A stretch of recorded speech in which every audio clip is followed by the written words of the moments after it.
Hi, my name is Jean Richardson. I'm the manager for the Hartstown Local Centre. We have been here open for the last 20 years. We're now celebrating our 20th anniversary. I'd like to welcome everybody. There are 14 staff members here, and there are 39 clients who attend, not every day, but they have alternative days. There are a number of activities and social outings that we do here in Hartstown. There's educational piece as well. There's educational classes in the adult education.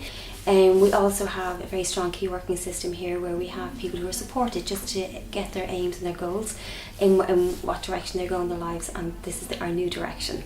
We've person-centred plans, and people can sit with a key worker. They can plan for the next 6 months or 3 months as to what their plans, if they're short term or long term.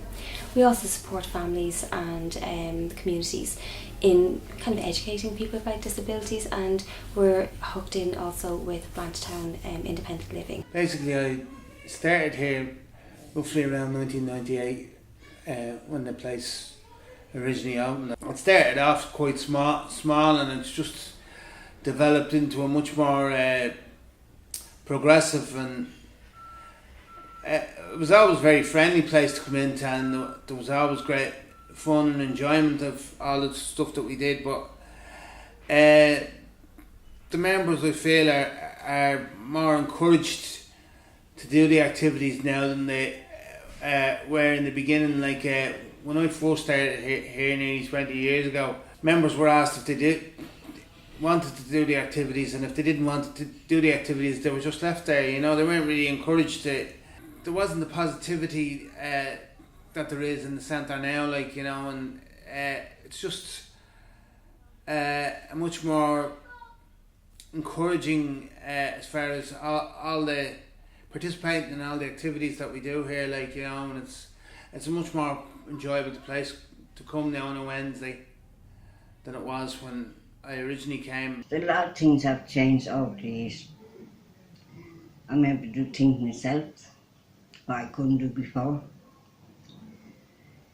When the thing came in, we get our tea or soup, I could pour it out myself. I could walk back to the table.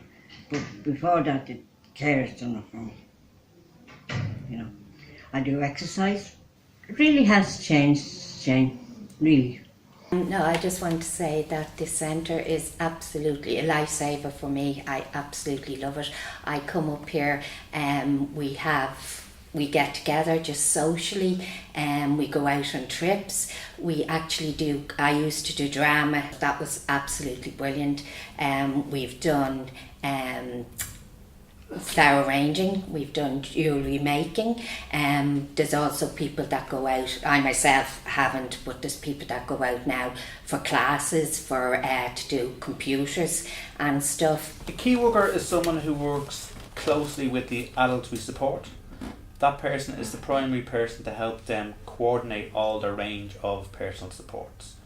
So the way that's done is by building up a close personal relationship with that person and the family member. They try to be the primary contact for all the information. So whether it's personal information or medical needs or what they want to do, the key worker helps them to do all this information. We try to work on a number of goals. Goals are steps the person wants to work on to achieve whatever particular thing they would like to achieve in their life. So primarily, a key worker is someone who acts as an advocate for someone in the centre to help them achieve their goals, to live a meaningful life, and to realise their full potential in life. When we come in, we have a key worker, and I find this marvellous because the key worker I have, well, we all get on great, but I particularly get on great with her, and I feel I can tell her anything or everything. And as well as that, since the new directions came in, we now kind of go up to her and say, well, it's like this, I would like to do X, go to the cinema more, go out on day trips more, and she'll take all this up, and then she'll go and she'll try and organise that for us. It gives me independence, and I'm able to get out more, and with the person-centred planning, I'm able to socialise more. Okay. Like with the key worker system, I can go out more, I can do more in the centre as well, like helping out. Like I've gone for coffee, I've gone to the pictures. At the moment, I am going out in December with 2 of the staff here, and we're going, like, it's going to be a social evening. We're going to see Abba in the Draughts. Wonderful. So I cannot wait for that. Excellent. At least it gives me more opportunity to socialise outside of here as well.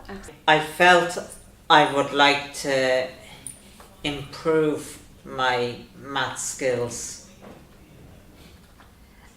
and I couldn't really find a way of doing that. I talked to my key worker about that, and my key worker, he's the best in the world, Shane Emmett. He went about finding a maths class that could take me at my level, and he rang up and we got all the forms on that and we filled them out, and it's just brilliant. Well, when I started first, I was a carer driver, which entailed collecting people, bringing them in, doing personal care and doing activities.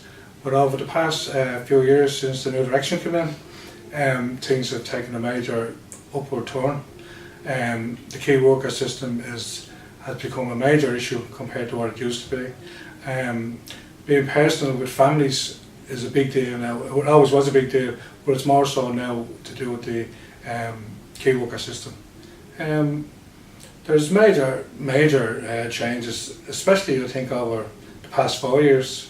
But I think it's more personal now with the service users due to the new directions. We're more involved in their lives, helping them to make decisions and helping them to get involved with the community and bringing them out on a regular basis.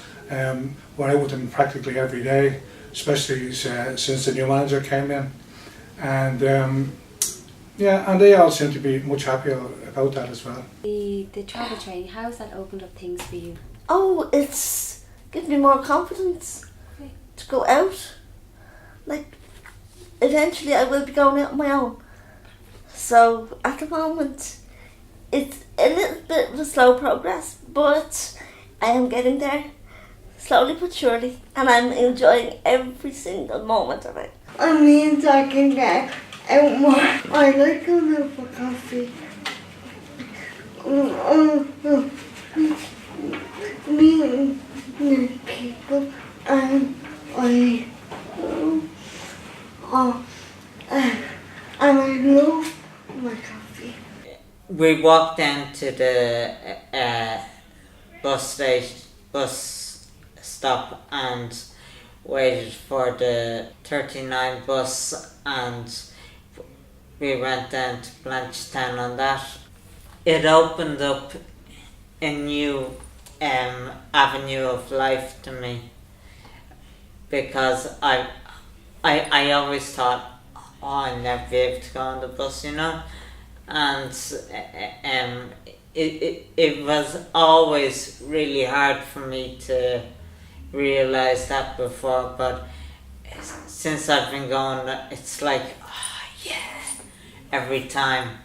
This is Mark, and Mark started with me doing art the first day he came to the centre, and Mark was right-handed previously, and he is now working with his left hand, so he had to learn how to write and paint all over again. Now, Jean, look what he's produced. Originally when Mark asked me to advocate on his behalf, just to say why he chose this picture. Originally he's been working with his key worker Shane, and they're working on a person-centred plan, and Mark has said to me that he painted this picture because he wants to live independently and he'd like to live in the country. Mark said maybe Wicklow might be somewhere where he'd like to go, but it represents freedom to him in a little house where he can have land and space around him, where he just doesn't have that right now. So that's his dream, and that's where he'd like to be in the years to come. I started doing art a few months ago. The teacher asked me to give it a go, and I did, and I've loved it ever since. I've had come on an awful lot like I'm not getting confident now, but eventually I want to become professional. And I want to try and draw faces. Like actually portraits. In the morning I do the art, and then in the afternoon I do the keep fit exercise. He teaches us all a lot of exercises that probably able-bodied people are able to do as well, but he adapts them so that people like myself with disabilities who spend most of their time in a wheelchair are able to do them as well. Like, I mean, he has these big long rubber kind of things called battle ropes that you can do that like horsewhip kind of things with them to strengthen up the power in your arms, and you can use a basketball to bounce it up and down to exercise the arms, and you know, a whole lot of different very enjoyable exercises. And he makes us use our arms a lot and strengthen any part of our body that we can with the limitations that we have of being in a wheelchair most of the time, like, you know. And he really knows the stuff, and he makes the class very enjoyable between the comedy that he puts into it and the what do you call it, routines that he does with us. Like at the end of the hour, even though you're feeling pretty knackered at the end of it, you know you've enjoyed the class, because between the fun you have laughing and joking with him and doing the actual activities, like you enjoy that hour in the day, and at the same time you're getting the benefit of being physically fit down to the next class, because you're getting plenty of exercise out of that, you know what I mean? We went on this trip to Galway last year, and it was just super. We went out to the aquarium to see lots of interesting fish. I'm very interested in that because I watch a lot of National Geographic. I wrote an article and it was published in the Discovery magazine, and that has really pumped up my feeling. I just feel great because of it. Advocacy is helping to speak up for someone who may not be able to speak up for themselves. So in the centre, we try to let the adults advocate for as much as they want on their own behalf. Sometimes this is not always possible, whether it's down to communication difficulties, speech and language, confidence, or some people just may not have the understanding or the knowledge out there of where to access this information. So an advocate helps act on someone's behalf to go and gather the information or speak up and say what they want. So in Hartstown we have an advocacy committee. So we have a number of people, we have 6 people in the centre who are elected onto the advocacy committee by their peers, and these people meet up twice a month, once a month by themselves and once a month with everyone else on the floor, and they speak with all the adults and see what kind of issues they have either in the centre, internally or externally, and what are the type of things they would like to work on. From this, we have 2 people on the advocacy committee who serve on the overall committee with the Adult Service Council, and they have a look at a lot of the bigger pictures affecting CRC and wider service. Well, I've had a really sort of positive experience throughout all my time here. Just couldn't get better. I've loved everything we do here and everything that has been done for us. We went to Lanswatty and oh my God, there was just myself and 2 other girls and then 2 key workers, and the place was just amazing, and the fun we had was just, oh my God, I can't put into words, but that's what I'm saying. That's my first trip away, and God knows when I'll get to go again, so it was a trip of a lifetime, yeah.